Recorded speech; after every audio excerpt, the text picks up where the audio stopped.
Dylan Hayes. I just won the last stop of the Central Division for the Costa series on Lake of the Ozarks. I just wanted to recap my final day and tell you about each key fish that I caught. So the first fish today was a 3-pounder, and I'd already stopped on one spot, didn't catch anything, so I was needing a fish to get some momentum going. And I pull up to a dock that had a little bit of brush around it that I had caught a 3-pounder on the first day of the tournament.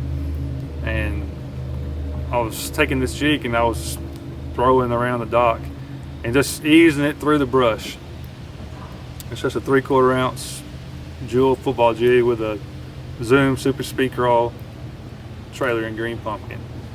And you just throw it up there and just ease it through the brush and trying to get hung. And usually if there's one there, it bites first cast. And I was pulling through there, my line jumped a foot, and I set the hook, and it wrapped me up in the dock for a little bit. And that's why you throw a good line. It's a 20-pound high seas fluorocarbon, and I can't tell you how many fish this week in general that happened to. I never broke one off. My line was frayed up, but it never ever broke. And if I had lost any fish this week, I wouldn't have won. But I get that fish in the boat, and it was over 3 pounds, and it was awesome momentum to start the day. I fished a couple more key brush piles and didn't get anything going.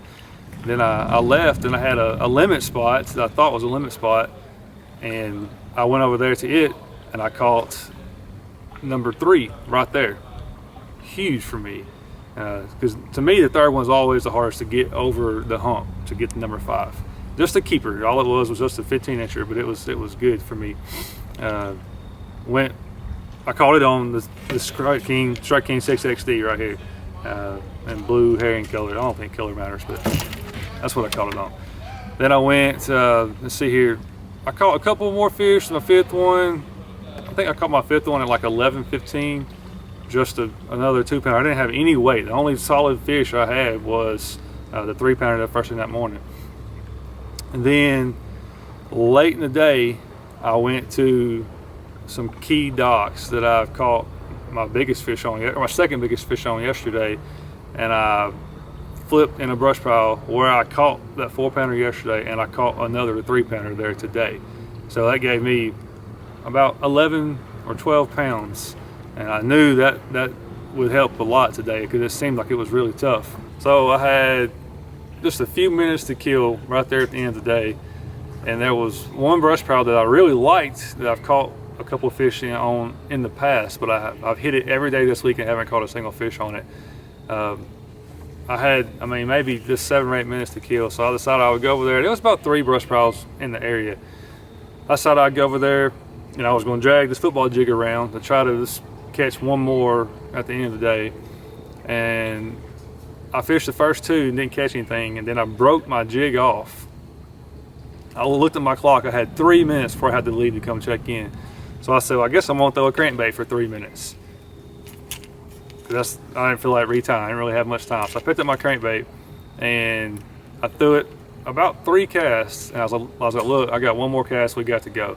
So my co-angler already sat down on the bottom of the boat, life jacket on, he's ready to go. And I bombed one more cast out there, and I hit the brush pile and it comes out, and I was like, dude, this is a big one. I got a big one. He didn't even believe me. I said, look, I for real got a big one, get the net. And got it all the way to the boat, and he netted it, and it came off in the net. We put it in the boat. I had my smallest one on a cold tag. I threw it out, put him in the live well. The crankbait was still in the net. Threw it in the bottom of the floor, strapped my rods, pulled the troll motor, came in, and I checked in with, I think, 26 seconds left.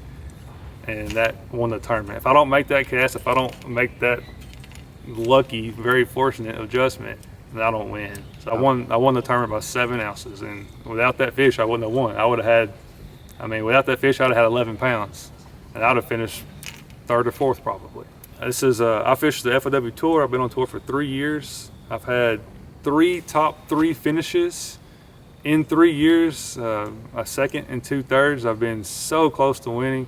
I've had a handful of top 10 Costas. Again, even on this lake 2 years ago, I had the bites to win, and I didn't get it done. And I really believe it was when it's your time, it's your time. And today was 100% my time. I mean, there's too many things that went perfect that you can't explain. Just like the very last spot, I wasn't even going to fish it today.